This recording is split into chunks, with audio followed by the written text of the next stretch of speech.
breathe purple and gold? Are you ready to hoist the colors? Now, time for the most in-depth look at the world of ECU athletics. Welcome in to Hoist the Colors with your host, Stephen Igo on 94.3 The Game. Watch the show live on Facebook and at 943thegame.com. Now, here's your host, Stephen Igo. Welcome in. It is Hoist the Colors on a Thursday, April 10th edition of the program. One day away from the weekend as we are almost to Friday. Looking forward to that show. But today we got a lot of ECU talk. The Masters opening round starts today. We may discuss that as well. NBA, NHL playoffs are nearing. We'll hit on all of that towards the end of the show. But we are 2 weeks away from the NFL draft. We'll tell you about the latest with Shavon Revel and his status. Still some projections out there have him as a first-round pick, and he's visiting many teams at the end of the first round. We'll get into that and a whole lot more. We'll be joined by Dylan Johnson, ECU baseball play-by-play voice, to recap the Pirates' 4-game losing streak and look ahead to the weekend coming up at Charlotte. So we got a lot to discuss over the course of the next hour. We are live on YouTube and Facebook. If you've got a question, a comment, or a concern, drop it there. We'll get through it over the next hour. Some big news as well on the women's basketball front for East Carolina, as late last night, Amaya Joyner announced her entry into the transfer portal. So a lot going on, despite it being mid-April. And also want to touch on some things that I'm seeing out at spring practice today here in our opening segment too. Philip Pilkington is producing today's program. Philip, how's it going, man? It's good, man. It's Masters Thursday. It's not quite as exciting as I think a couple of Thursdays ago when it was NCAA Tournament Thursday, but still excited. And Scotty just almost holed out of the bunker, so it's giving me some entertainment here. I'm with you, man. I'm like, I have it on. We're talking before the show. I'll have it on for some background. You're probably a little bit more invested than I am, but I'll have it on for some background throughout the coming days. So makes for some good TV. And we'll talk some Masters today and tomorrow with Bobby Harwood. I do want to open the show, Philip. Just, I'm getting a lot of questions on what's going on with ECU in the basketball transfer portal. Like, when are we going to sign somebody? It's one of those things. ECU, if they wanted to, with thousands of players in the transfer portal, they can go out and they could sign somebody right now. But there are layers to this. I do know that East Carolina was scheduled to have an official visit, at least one this week. Ended up, something came up off the court, so I think that they didn't like, so they ended up pushing that back. From my understanding, few official visits locked in for next week. And ECU right now really going through the process of, doing their research, trying to figure out who's not only the right fit on the court, but also off it. Team chemistry, I think in Schwartz's second year wasn't great. This past year was really good. And I think that played a direct result in some of the wins we saw, the uptick in wins, along with a varying other factors. But I think it's one of those things right now with East Carolina. They're being patient. They have money to spend. We talked about it. Don't know the exact number, but I do know it's well over $1 million. Now, it's nothing like what Toppin got from Texas Tech, where he single-handedly got $4 million to return to school. ECU can't really play in that ballpark, but they're going to be able to land some significant players. And so there are layers to this. ECU isn't a top-tier destination. They're probably realistically not a second-tier destination. But I think they sit in a good spot in terms of the American, in terms of some other regional schools that may be looking at similar type players. ECU should be in a place where they can outbid them. So right now they're waiting. They're being patient. Mike Schwartz and his staff doing their due diligence. I do know, as Mike Schwartz said on the Patrick Johnson show last week around this time, that shooting is the priority. They also want to get a legitimate big, some size in the front court, and a point guard. So there's only so many point guards and dominant bigs out there, Philip. Right now, the top-tier guys are going for a lot of money, and I think ECU is playing this the right way. I'm seeing some teams that are signing players, but most of those are like players coming, like South Florida, for example. They just hired a coach. He's bringing players with him. Like, that's kind of how you typically see this. Or North Texas. That for ECU, they have to wait and be patient, and we'll see what the end product is. But just wanted to give everybody an update. Right now, they're being patient for a reason. I think it's good we haven't signed anybody. The reason being, the guys that you want to get are guys that think they're better than ECU. I know that sounds bad, but if you're getting guys this early in the process at a place like ECU, it probably means you're getting a guy who's not as good as somebody you could get later. You want the guy who thinks he was going to get picked up by a low-tier ACC school. Oh, I thought I was going to Boston College. I thought I was going to Georgia Tech, and it didn't pan out. Those are the kind of guys you want to come here. If you're signing guys this early and you're ECU, there's a problem. Look, nobody from the Final Four has signed anybody yet. There's been like 3 legit dudes get signed in the portal. And like you said, everything else has just been guys who are, they're changing schools, but they're staying with the coach. And to further drive home the point, look at ECU's first commitment in mid-April last year, Julian Samaro. I would say, I don't want to say a reach at the time because he had been a guy who averaged double figures at Gardner-Webb, was a solid three-point shooter. But looking back at it, maybe ECU, I don't want to say they panicked, but they kind of got somebody just to get on the board, and that ended up not working out. So let's be patient, see how the next few weeks go. If we're into late April and you're not hearing anything by then, maybe you're starting to have some concern. But there are a lot of moving parts here in the basketball transfer portal world right now. All right, spring football underway. Seeing a lot of good things. We've talked to John David Baker and Josh Aldridge, the coordinators, a couple times now. We have talked to head coach Blake Harrell several times. They'll have their first scrimmage tomorrow. So looking forward to that inside Dowdy-Ficklin Stadium. But I feel really good about this offense. Caden Hauser did some limited stuff on Tuesday. Of course, he's coming back from the wrist surgery. You could follow all our practice reports on hoistthecolors.net. 50% off right now we're offering, so definitely get on that if you want the in-depth scoop. But just to share some broad storylines here, I think this offense is going to be extremely explosive. The receiver position looks really deep.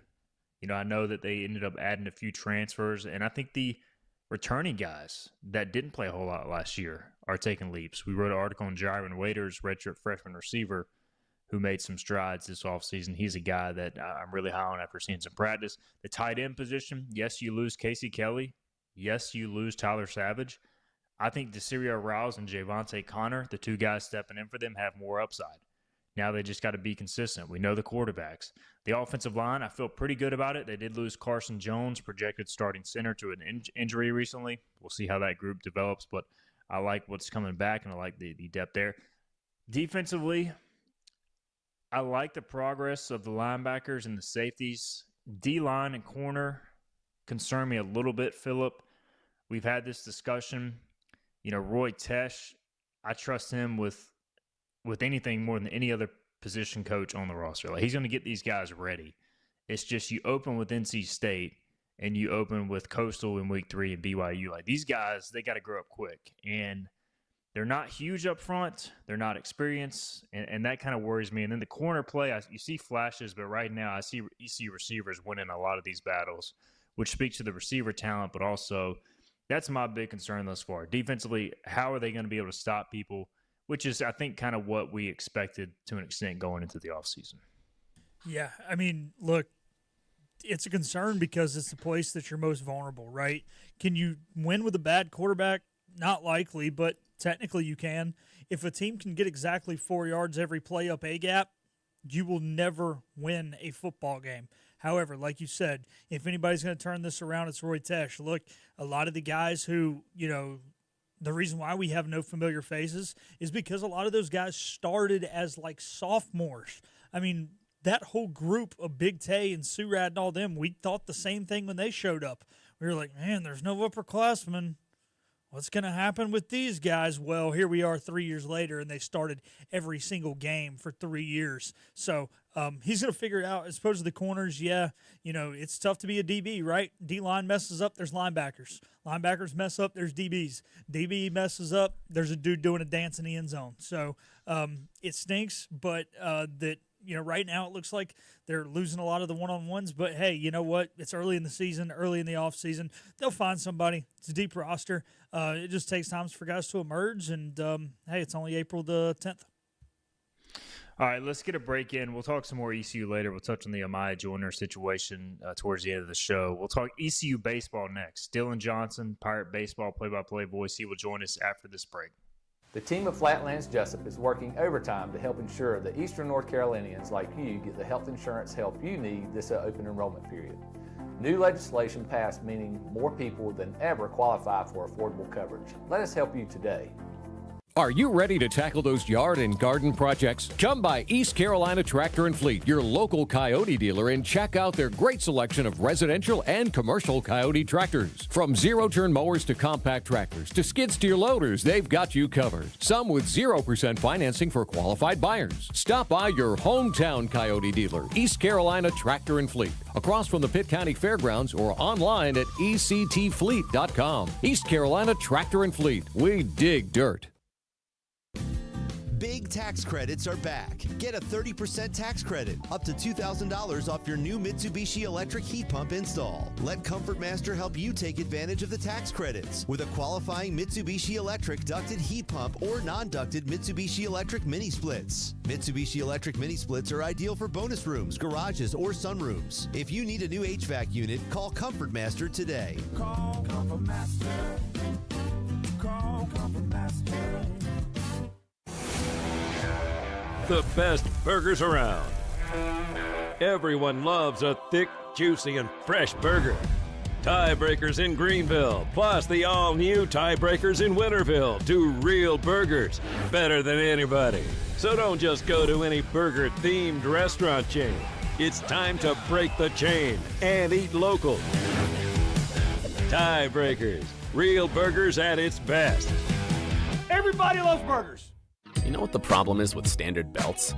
Usually you have to choose between too tight or the opposite, too loose. But with Anson Belt and Buckle, you don't have to choose. We got rid of the holes and instead have a track system designed for micro adjustability. That way you can enjoy a perfect fit every time.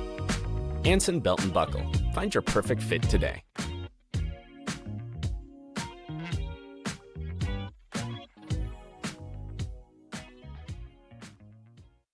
Healthwise Pharmacy rounds the bases with all of your infusion, retail, compounding, and medical equipment needs. Locally owned and operated by pharmacist Marcy Parker, Healthwise has grown to be your most trusted provider for infusion services. Currently providing in-home or on-site infusions in North Carolina, South Carolina, and Virginia.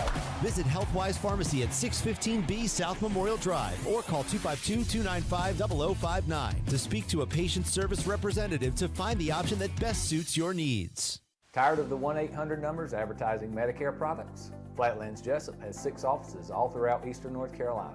Get face-to-face help from our local award-winning licensed team. Stop by today. Flatlands Jessup, your whole world covered. What's happening? Tell me what's happening. Every ECU fan's one stop for all things ECU athletics. This is Hoist the Colors with Stephen Igo on 94.3 The Game.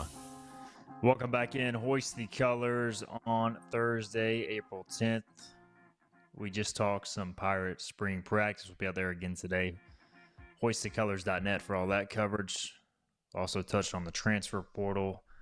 We'll hit on Shavon Revel's NFL draft stock, our next segment. But right now we're going to talk some Pirate baseball. Back with the show is Dylan Johnson, ECU baseball play-by-play voice. Dylan, welcome back. How's it going, man? It's good. Thanks for having me back, Stephen. How you guys doing? Doing good, Dylan. Doing good. And I know we hope the Pirates will be on a 4-game winning streak right now, Dylan, and not a 4-game skid. It's been a little bit of a tough time. And as you know, a lot of ups and downs in a baseball season. And so you've had to deal with that firsthand more this year. So just what's your overall pulse on where the team is right now in a tough spell, and kind of how would you assess this most recent downturn, which we hope will be followed up by a uptick here in the coming weeks? Yeah, I mean, they've had a 4-game losing streak earlier in the year as well, and they bounced back from that, and we're coming into the weekend against Florida Atlantic really hot, 13 of 15, right, is what we've all talked about. So there's ebbs and flows, and I have no doubt that there's going to be a better one on the side of this 4-game losing streak, but it's just been tough. Tough losses because it's 1 or 2 plays really outside of Saturday's loss, the run rule defeat, which is the first one in almost a decade to happen in Clark LeClaire. Outside of that, Friday, Sunday, you're 1 or 2 plays away from it. Sunday you lose by 2 runs and 2 unearned runs allowed in the game. And then Tuesday against NC State as well, you have a couple more errors that lead to runs as well, a 3-run game that just a handful of plays go differently, and we're talking about a different result for the Pirates. So those losses the last weekend and then this week in the midweek have just stung a little because of the way they've come, I think. Dylan Johnson with us, ECU baseball play-by-play voice, and Cliff Godwin was pretty passionate after the last game of the lost NC State, talking about you got to have pride in the jersey. And look, Cliff, I think he's done a really good job with the media this year. We know he's always intense and he wears his emotions on his sleeves. I think he's kept it pretty even keel. How about from your perspective, Dylan? You get to deal with him more pregame, Coach O, and us. We get him postgame. So how's he been with your first year as play-by-play voice? Even keel's a good way to put it. He's been really great with me, and even during times where we're coming off of a loss, again, a couple of 4-game losing streaks this year, and every time that I step into his office, it doesn't become part of our conversation at all. So I do know that you all, when you speak with him right after the game, and when Coach O speaks with him right after the game, it's still very fresh, and the ball game just ended. So that's a little bit different, whereas we have, at least 12 hours removed from a game on the weekends going into his office the next day or wherever we're meeting pregame. So, but he's been great. Dylan Johnson with us, 34 games into the season. Dylan, Pirates are 20-14, and I think from an offensive perspective, we've seen guys like Dixon Williams, Colby Wallace, obviously perform for the most part how we expected, and finding the rest of the lineup. We've seen Braden Burris emerge, and it just feels like kind of after that, maybe from night to night, it's a little inconsistent. So is that maybe offensively the key going forward is finding somebody, that fourth, fifth guy, and maybe lengthening the lineup a little more consistently? I think it would certainly help, and Cliff's definitely tried a lot of different combinations in the lineup and has moved a couple of spots around outside of, the infield has really stayed solidified since really the second week of the season. Outside of that, he's tried some different things. And, Braxton Trammell's helped a lot since he's emerged in the last couple of weeks here, or last 3 or 4 weeks, really. A couple home runs against Memphis, hits 2 more against FAU, and then drives in a run on Tuesday night as well. So he's provided that middle of the order bat that Cliff Godwin even said that they thought he would be before the season began. And since after you get to that point, the bottom really 4 spots in the lineup, Walker Barron's provided some consistency on the bottom half of the lineup. But outside of that, we've seen different options. John Collins get a string of starts. Michael Klinich gets some starts. Davin Whitaker, Keenan Bowman, Alex Peltier as the outfield's really been more where some spots have moved around with different guys getting opportunities in the starting lineup. And so he's definitely looking at this point in the year for somebody to just take the spot and run away with it and get some consistency at the bottom of that lineup. I think you're absolutely right. And, Alex Boucher, I will say, as a 9-hitter is really nice to have because you got a guy, like I said, lately batting in the 9 spot, but then, hits a game-winning grand slam against UNC Wilmington, nearly hit another home run against NC State, pulled it just foul down the left field line, but he had a double over the weekend as well. So Boucher's a guy who provides a lot more power than you'd see at a lot of other clubs coming from the 9 spot. So I think there's only 1 or 2 spots in the lineup that they could have, be more consistent, and that would do a lot for the lineup. But there's also been times this year where 1 through 9, they're really hard to get out.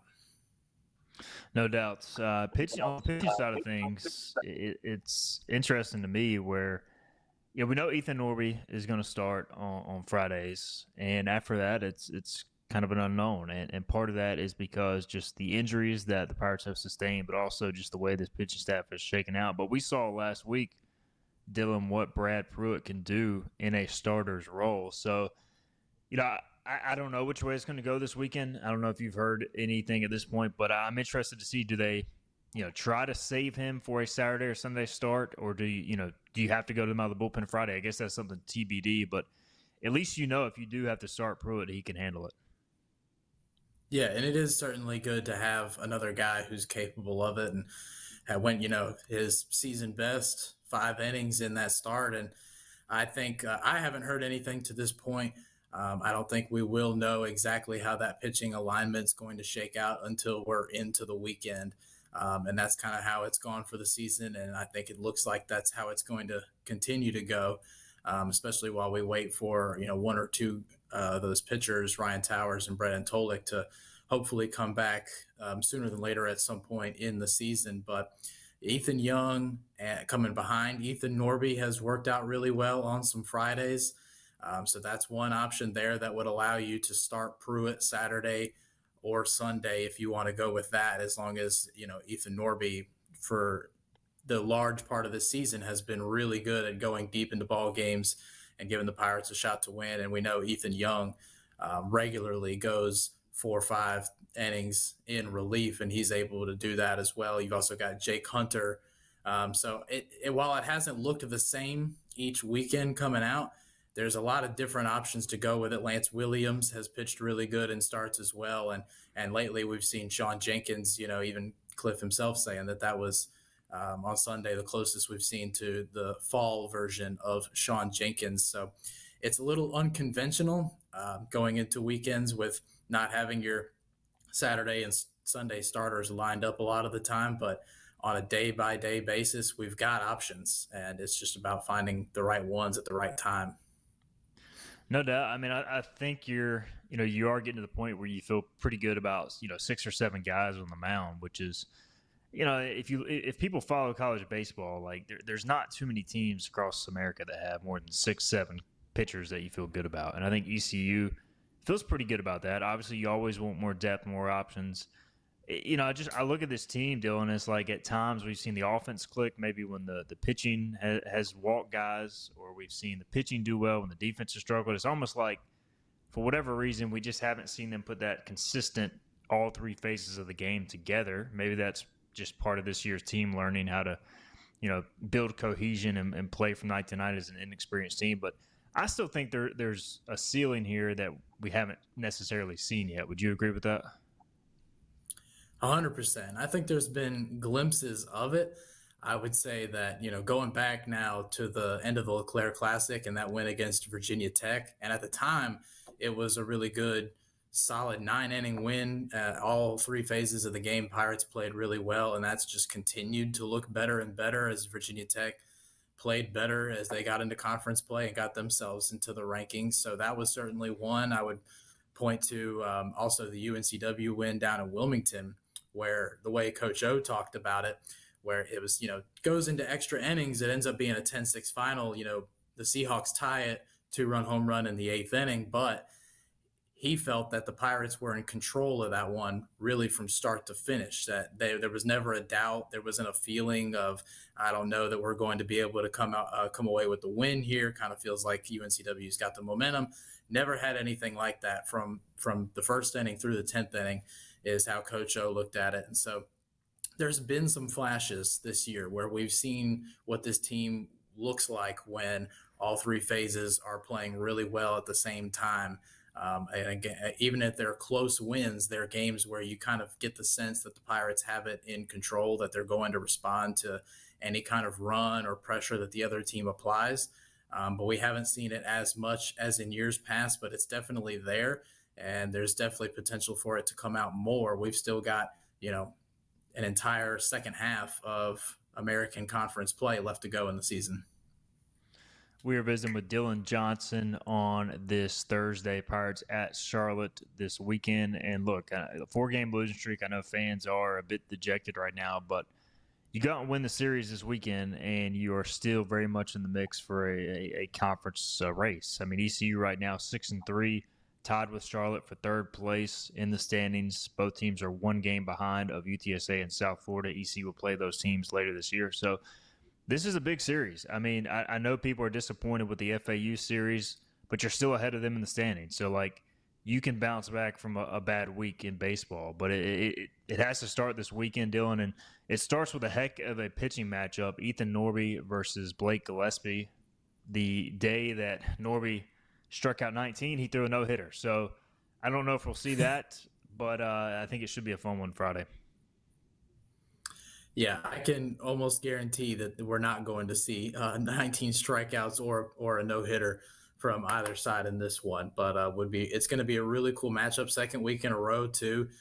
So that's part of Cliff Godwin talking about that, the weight that comes with being a Friday night starter, as Ethan Norby's been all year, is you consistently have to go up against guys like Trey Beard last week and now Blake Gillespie going into this week. But also, as he said, Ethan Norby's the least of the ball club's worries right now. And I have no doubt him and Gillespie have really similar numbers on the season so far to this point, all the way from innings pitched, ERA, strikeouts to walks, everything you can think of. They've lined up pretty similar this year. So there's no question that each of them are capable of going 6-7 innings with limited runs here. Should look like, a classic Friday night kind of game. Truist Field is scheduled to be the location. Now, there is some rain in the forecast. Hopefully that holds off and we can cover the game, get it in as planned, Dylan. But are you looking forward to experiencing Truist Field and calling a game there? Absolutely, yeah. Haven't been there yet before, but Coach O told me it's a really fantastic ballpark. The view is great where you kind of get the downtown Charlotte skyline in there as well. So it's been really cool to go to some of these minor league ballparks and get to call games there as well. I mean, throughout this season, calling games every time we're on the road has been a first for me in that respective ballpark. So that's a kind of a cool thing to kind of add as I go throughout the year, is being to these places, getting able to see different campuses and ballparks. That's something I really enjoyed. So looking forward to Truist Field, but also even getting onto Charlotte's campus. Yeah, I was going to ask, you made the trip out to Houston at Rice, which, look, Rice is a different school, but I really enjoy that campus, man. It's a cool little campus. And I stayed there for when ECU played at football at Rice a few years ago. First time at Rice. Really enjoyed the Rice Village area. And I don't know where y'all stay, but what did you think of Reckland Park? I've never been inside the stadium there, and a lot of history there. I know there wasn't a ton of people watching on TV, Dylan, but what did you think of your first venture to Reckland Park at Rice? It's a really nice ballpark. It's right up there with any place we've been so far, even the minor league parks. As nice as it is, and you're right. The crowd though is not what you would expect with a park of that stature.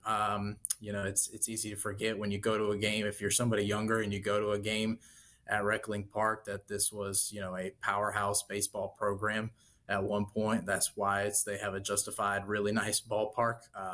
I enjoyed it a lot. It is a nice campus there, and you bring up you went to go see ECU play Rice football, so we got to see Rice football in a way as well. Obviously, the hecklers behind the ECU dugout for about half of that game over the weekend.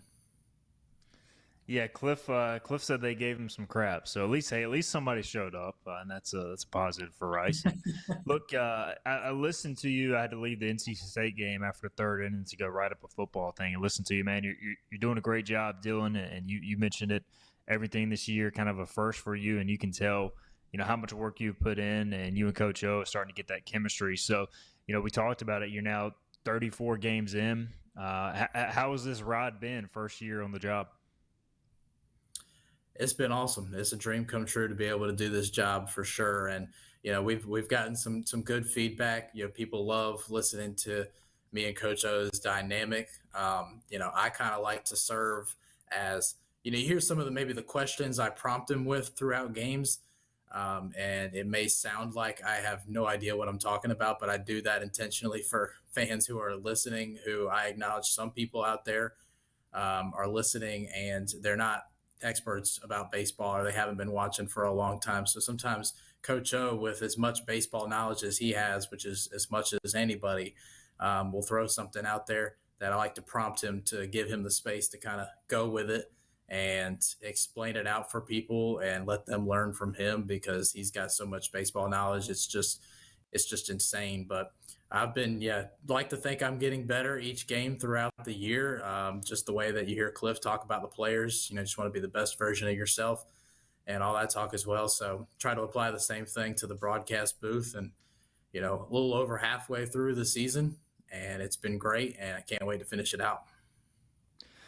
You mentioned the Boucher Grand Slam. How was it making a? I know you had a walk off earlier this year, and you've had some other big moments, but that was a pretty big moment. And I don't know, those things they kind of have to happen organically, Dylan. So how is it? Experiencing something like that, and do you try to like practice those moments, or does it just have to happen naturally? It just happens naturally, 100%.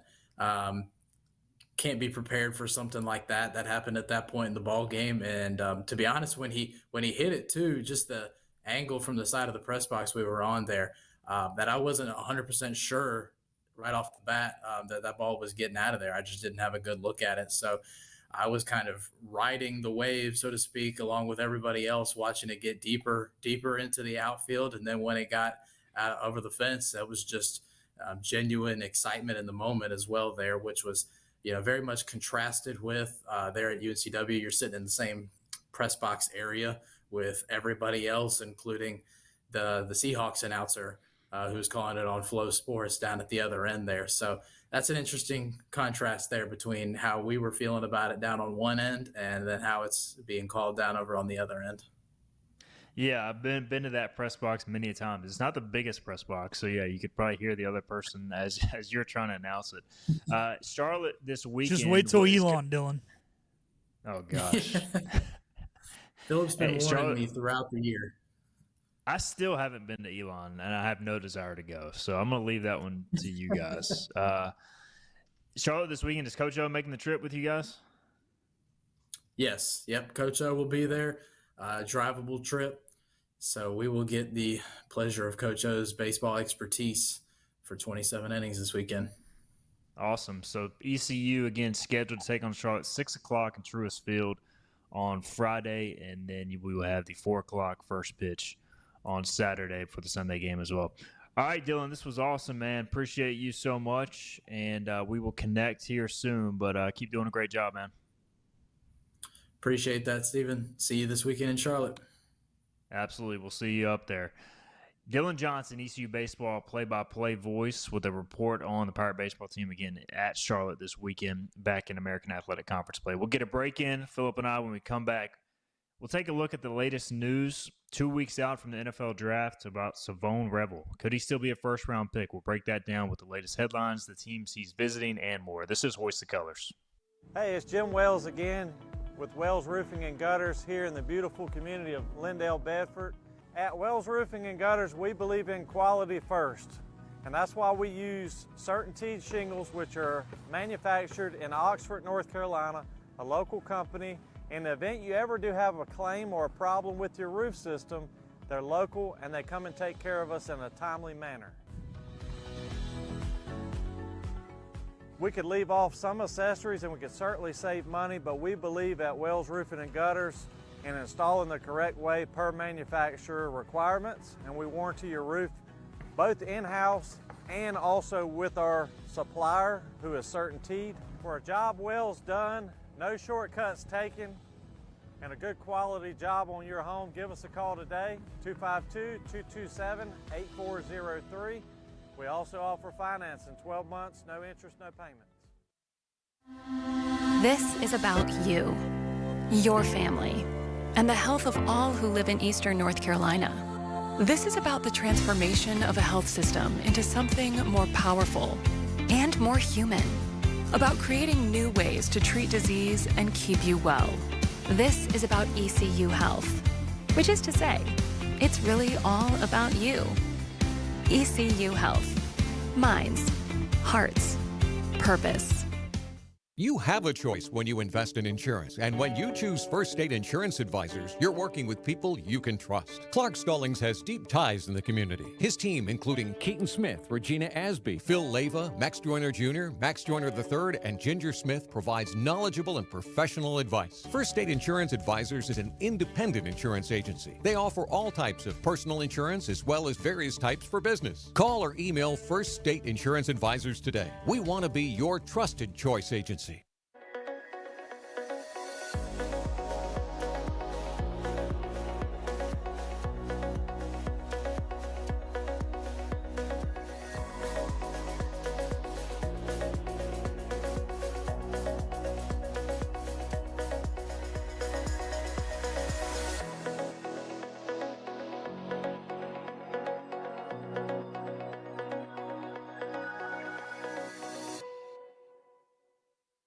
Other restaurants claim their food is fresh and fast, but are they friendly? At Moore's, you're treated like family the minute you walk into their doors. With locations in Winterville, New Bern, Swansboro, Morehead City, and Jacksonville. We've been practicing what we preach since 1945. At Moore's, our barbecue is slow cooked and smoked over real wood daily until it's so tender it's falling off the bone. Combined with our fresh chicken, cooked-to-order seafood, and homemade fixins, we're sure you'll agree. If it's not Moore's, it's less. Everything you need to know in the world of ECU athletics. This is Hoist the Colors with Steve and Igo on 94.3 The Game. All right, welcome back in. Hoist the Colors. Appreciate Dylan Johnson, ECU baseball play-by-play voice, for hopping on the show.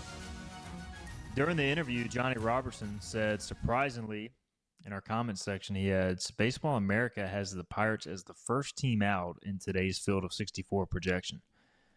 Yeah, I got to be honest, I was kind of shocked at this as well. ECU, now it is a projection. Philip Pilkington producing today's show. But there is nothing about ECU's resume at this point in time that warrants an at-large. And again, I guess in this scenario, they are projecting ECU to win a lot more series down the stretch. But Pirates right now, 1-6 quad 1, 13-2 quad 4. That's making up the majority of their overall resume. 98th in RPI, 101 strength of schedule. So they have a lot of work to do to even get in shouting distance, Philip. They do, but as we mentioned, and we've said it on the show, South Florida, high RPI opportunity with it being a road series. Charlotte, not extremely high, but again, it's on the road. I think it's quad 2 this weekend. So there's opportunities. Still got to play state at their place. So there's chances, right, to get it better. Like you said, this is obviously projecting East Carolina to play a little better than they have, but I'm sure there's a little recency bias in that. You know, Cliff Godwin keeps talking about writing their own narrative. Well, if any team's going to do it after a lackluster start, it's going to be this team, right? So are you more likely to say, hey, ECU's going to portray their season forward, or some team who's in the same boat as ECU with a second-year head coach and a bunch of guys on the team you've never heard of? So I think that's what it is, but I wouldn't say they're right now the first team out. They might be the first team out come Selection Monday, but right now, so there's a lot more teams between us and whoever number 64 is. If ECU would be the first team out in that scenario, they would actually be in, because John Gilbert's on the committee, and if there's one thing we've learned, people with ADs on the committee usually get in. But ECU has a lot of work to it would be that doesn't happen ever. Hey, I'm just say history repeats itself as well quite often. All right. Shavon Revel, we are 2 weeks away from the NFL draft. First off, Philip, are you ready for the draft? Are you out this year? No, I'm ready. You know, I'll get more excited as the time gets going. You know, I was kind of enjoying this the NCAA next tournament. Week, maybe. Yeah, I enjoy the NCAA tournament. Let that happen. Then I enjoy the Masters, and then I'll get in draft mode after that. So I figured we'd update some people. Again, we talked about it. Like, it's not every day ECU has a potential first-round pick, and he is right on the bubble of being a potential first-round pick or a early second-round pick. To give you an idea, here are the latest mock drafts. Now, CBS Sports has Shavon Revel a few days ago going 24th overall to the Minnesota Vikings, which, as we talked about, Dominic Kasolke would be happy about this. Chad Reuter from NFL.com, he has Shavon Revel going 52nd overall to the Seattle Seahawks in the second round. Now, another NFL.com writer, Lance Zerline, has Shavon going 23rd overall to the Green Bay Packers. Essentially what's happening here is I did a good bit of research this morning. You've got a lot of corner-needy teams, and you've got the top clear corner or two in the draft, and then there's a big discrepancy between like 3 and 6. And it comes down to, what do the teams want? So you have Ole Miss's Trey Amos, Jahdae Barron from Texas, and Maxwell Hairston from Kentucky, and Shavon. All these guys are being mocked, kind of just depending on what the writer sees as a need for the team. And so typically the Minnesota Vikings under Brian Flores want man coverage press corners. And in that case, you would take a Shavon Revel over a smaller guy like Hairston from Kentucky. So that's why a lot of people are linking Shavon to the Vikings. He is visiting the Vikings this week, so that makes a lot of sense. The Buffalo Bills, At 30th overall, he's also visiting them, and he's visiting the Indianapolis Colts this week as well. He's also visited the Packers, who pick 23rd. So I think it just comes down to what the teams want, Philip. He's getting some extra medical checks this week, but the more research I do, I think there's honestly a good shot he goes in the first round, and it just comes down to how much the teams value his skill set versus the other corners. Yeah, it does. And, it's so hard to project a guy who's coming off an injury. Anytime there's an issue with the guy, whether it's physical or it's, he got caught wearing a gas mask or any of the other craziness we've seen. I mean, it sounds bad, but it makes these guys in the mocks appear all over the place. So, yeah, like you said, with a lot of times a corner, it comes down to a little bit of philosophy of the defense, kind of defense they want to run. There are different style corners. You got guys like, everybody talks about how great Josh Norman was with the Panthers. Well, he was a cover 3 corner. He couldn't really play man. So it all comes down to what kind of defense your DC wants to run, who they think's the best fit. It is what it is. I think, like you said, because it's not every year we're in this situation as Pirate fans that we could get a first-round pick. We're really, more irking him to be a first-round pick than, if we were in the same situation, but we had a red helmet with white numbers on the side of it. But at the end of the day, look, Shavon's going to write his story in a league. He's going to be a good corner for somebody, whether he's picked number 1 overall or he goes Mr. Irrelevant. I think that there is a place for him to start in the NFL. I think he can be one of the best 64 in the world, and whatever happens when he gets on the field happens. I mean, yeah, you hope he goes early, but at the end of the day, it doesn't matter because 198 names were said before Tom Brady's. Fair point, for sure. But then we can't put it in the program as the third first-round pick in history. I know, Phillip. Exactly. I need my him point. to be a first-round pick. That's the point. And that's the tough part, right? Because we're not, like I said, if you were Alabama, you'd be like, well, whatever happens, happens. It wouldn't matter. But yeah, when you don't get first-round picks off, then it stinks, especially because we knew we wouldn't be having this conversation right now if we didn't tear his ACL, and I think that's what makes it worse. I was about to say, man, because he was really good in 23 on a 2-win team. You look at his PFF numbers, they were elite. If he put together another season, and he honestly looked better last year, I think he would be a borderline top 10 pick if he had the season I think he was capable of. Probably not, maybe at least top 15, but it's just I think he could be that good. I think his ceiling's that high. Yeah, I think so. I mean, and part of the thing that reassures that for me, so a couple weeks ago, Julia Hatcher from ECU Sports Network called me, and the NFL had reached out to them where they wanted radio highlights of Shavon to play on the, I guess, probably SiriusXM NFL radio during the draft. And I was able to find 4 or 5 highlights and send them to her. And I was like, sorry, Julia, that there's not more, but other teams just don't throw the ball his way. There's only so many highlights I could have. And I guess if you're a corner, no highlights are good highlights because, again, that means you're not being thrown at. That just shows you how much of a lockdown man corner he can be. So the NFL Beast report, I think this is done by The Athletic, is out. And it has basically all of ECU's official pro day results for every single player. Some numbers that stood out besides Shavon Revel that I just want to hit on. Omar Rogers, safety, had a 36.5-inch vertical, which is insane. You also had Winston Wright with a 34-inch vertical. Now, he said he ran a 4.4. They have him at 4.55. You also have a lot of good numbers here. I thought Chad Stevens tested really well despite not having the best height. He ran a pretty good 40. Also had a 30.5-inch vertical leap. Tested well on the bench press as well. So some good numbers here. Shane Perry, the linebacker, only 5'9", but had, 29 reps on the bench press and also had a 30-inch vertical and ran a 4.71. So, look, he's not going to get signed just because of his height, but I just thought his test numbers were insane. And then you had some other good numbers. Shane Calhoun, 4.48, Texas A&M, obviously former ECU transfer. So there are some pro day results. You can check that out. One of our members on Hoist the Colors shared a thread on the Beast NFL Draft Guide. Put together all the ECU numbers, so check that out on our website. All right, let's get a break in. When we come back, we are going to hit on some current events, and I've got some random trivia as well. Don't know if we'll be able to get to all of it, but I'll see how much we can get to. Phillip and I will do that have some fun to wrap up the show after this. Hi, I'm D.R. Alligood. And I'm his daughter, Jessica. For 11 years, we have built quality driveways and parking lots for both your residential and commercial needs. We also offer free on-site quotes to have your custom driveways built the way you want. 252-946-1227. Your roof is a vital part of protecting your home and family from dangerous storms and hurricanes. At Assist Roofing, we install and maintain metal roofing that provides precise protection. Add value to your home while lowering utility costs with a fortified roof to last a lifetime. With 0% financing, grants, and Energy Star Green Roofing tax credit available. Call us to schedule a free consultation so you can weather any storm with confidence.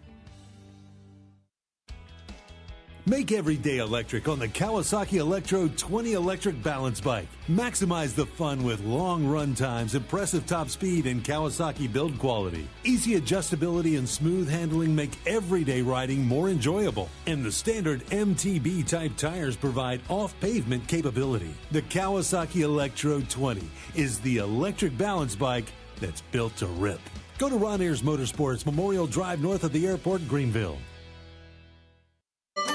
Your confidence makes everything look good. You see the world in vivid color, not black and white. Swing through your neighborhood Fantastic Sam's cut and color.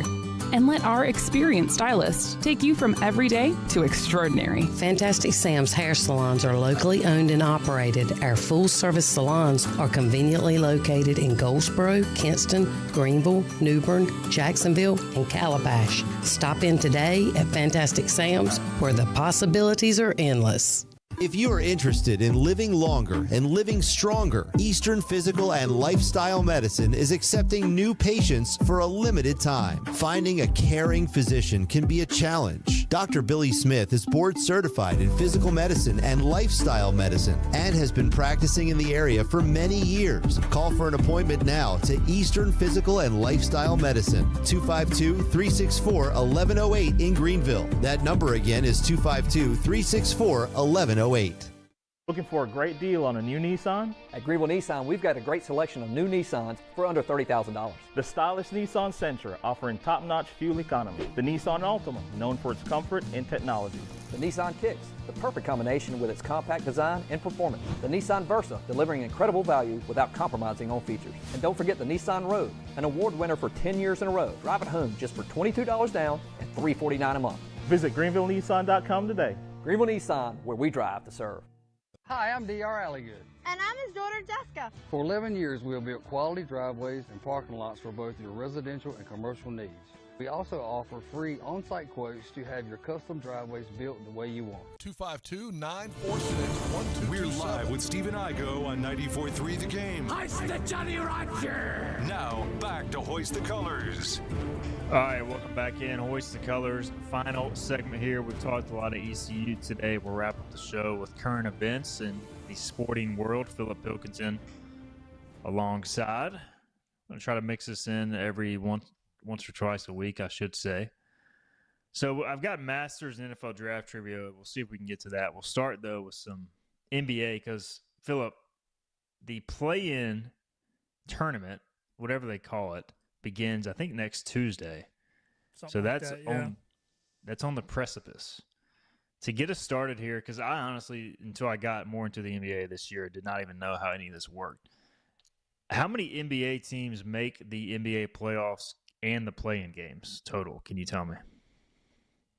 Well, I mean, there's 20 because it's 10 from each conference.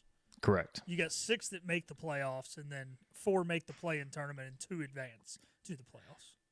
This is correct. So 20 total, obviously 16 after the play-in. And if you're unfamiliar with this, because this was done pretty recently, the 7th and 8th seeds in each conference play a game, with the winner advancing to the playoffs of the 7th seed. The 9th and 10th seeds also play a game, and the winner of that game plays the loser of the 7-8 game for the 8th seed. This feels a little ridiculous, but I guess it keeps more markets engaged. 67% of teams make some sort of postseason. Everybody needs to quit complaining about college bowl games and too many teams getting in. You got 2/3 of the NBA in the darn playoffs. What are we doing? It's insane. I know. And people complain that they added an extra MLB team to its playoffs, which I agree. I kind of enjoyed the old way, and I enjoyed the old NFL playoffs. I feel like 7 is too many, but whatever. All right, this Eastern Conference team just clinched the number 1 overall seed. Cavs. They did. Not your Celtics. What happened?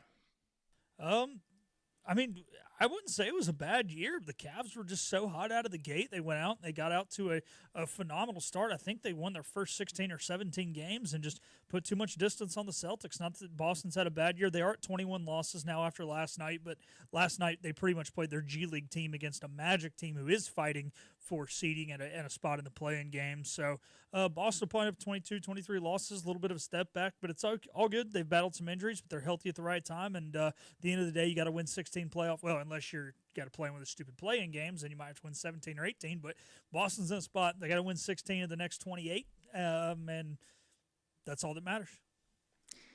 Yeah, it feels like that's inevitably coming down to who wins the Eastern Conference Finals between the Cavs and the Celtics. All right, although the Knicks are solid. This NBA Western Conference team, Philip, which had some pretty high preseason expectations. They weren't like a title favorite or anything, but they just lost their 8th in a row, and they have been eliminated from the playoffs. Can you name this Western Conference team? Is it the Suns? It is the Phoenix Suns, who have Kevin Durant, Devin Booker, Bradley Beal, and honestly have just had a bad year. They've been kind of banged up, but I guess now we'll see where Kevin Durant goes next if people care about that sort of thing. So he got his championships with the Warriors, and now he's just trying to figure out where his life leads him next. All right, NHL playoffs. This one you probably know, but I feel like it's good to remind people for close to home. The Hurricanes have already clinched a spot, and they now know the team they will face in the playoffs. That team is? The New Jersey Devils. That is correct. However, and I was reading, think it can still flip-flop who's at home. I'm pretty sure if Carolina loses every game the rest of the season and New Jersey wins every game, New Jersey would be the home team. But for all intents and purposes, Carolina will be the higher seed and host games 1, 2, 5, and 7. I was reading, they're I think 1 point away from clinching it. So I was texting Jonathan Wagner, big Hurricanes fan, last night. He doesn't seem too concerned about the Devils, although he did admittedly say we are terrible on the road in the playoffs. So I guess for the Hurricanes, it's just they theoretically, let's say this is the series and they have home ice, they should take care of it, but they got to find a way to win some road games this season, right? And they've been struggling a bit down the stretch. Yeah, they have, and a little bit they are getting a little complacent because, like I said, they're pretty much locked into their seed, so that's got a little bit to do with it. Devils have been banged up. They have not played their best hockey down the stretch, a team that was contending for the division midway through the season. And what more of an opportunity for Carolina to get some of those road wins than to go up to Jersey and hopefully, after holding serve at home, can take either game 3 and or game 4, because you are playing a team who really is not playing their best hockey going into the postseason. So, because look, if the Canes advance, they're going to have to go to Washington in the next round. We know how good they can be on home ice. Of course, the last time those two faced off in the playoffs, the Canes did win in 7 in a series which the home team went 6-1 in that game. The only loss by the home team back then was the Caps losing Game 7 at home. So the Canes have won a Game 7 in Washington in the last handful of years, but got to get better on the road. All right, I got a couple of Masters, and this is more trivia than current events, as I see the Masters you got going on in the background on your screen there. All right, so the most wins ever at the Masters, there's one with 6, one with 5, and one with 4. Can you name those 3 individuals? So I think Jack's got 6. Correct. Tiger's got 5. Correct. Who does have 4? Phil only has 3. Bernhard Langer's got 2. Bubba's got 2. Scotty's got 2. Jordan Spieth has 2. I'm going to be mad when you tell me this. Is it Arnold Palmer? It is Arnold Palmer. Okay. Well done. You nailed that one. So all 3 have obviously 4, 5, and 6 respectively. So well done. What is the most common winning score at the Masters? So I'm looking for like in 2 relation under to par, or okay, yep. So give me. This has been. 12 Go ahead. under. That's a good guess. That is second, but it is 8 under, as that has was been done off 13 big. times. By 4 strokes, I was off. That's rough. But I got the second most common. So. Yeah, 12 under has won 9 times, and 9 under has won 8 times. So the last person to win at 8 under was Bubba Watson in 2014. So it has been quite a while since it's been done. So just thought that was interesting. All right, we're about out of time, so I'll tell you what. I'll hit you with this quick MLB question. There are 2 players tied for the league lead in home runs entering today with 6. One of them is obvious, and the other guy I wouldn't even know if I didn't watch a Mariners game earlier this year. Okay, wouldn't know if you didn't watch a Mariners game earlier this year. You guys have played the A's. I don't think it's an A. You guys have played. Is it an A? It is an A. Wow. Dude, I don't even know a player on the A's. Yeah, I mean, because we I'm haven't played them shocked this year. I'm that this sure is a guy. I'll know 5 or 6 players on their team by the time we've played them for a series, but I have no earthly idea. See if you can name who's the obvious answer, do you think? This is a Judge, right? Yeah, Aaron Judge. And he's not even using a torpedo bat, so people can't say he's using a torpedo bat. Yeah, I have no idea who the A is. Tyler Soderstrom has Never 6 heard home of him. runs. He has 6 home runs through 13 games. Never heard of him either until he homered twice off the Mariners, I think the second game of the year. Good for All that right, guy. We'll see how long he stays up there. We're out of time. We'll be back tomorrow. I got some trivia I'll hit you with tomorrow with Bobby Harward. We'll do that. We'll see you guys 12 noon heading into the weekend on Friday's show. Hoist the Colors with your host, Stephen Igo. Tune in weekdays at noon for all things ECU sports. Get a recap of the show at 943thegame.com on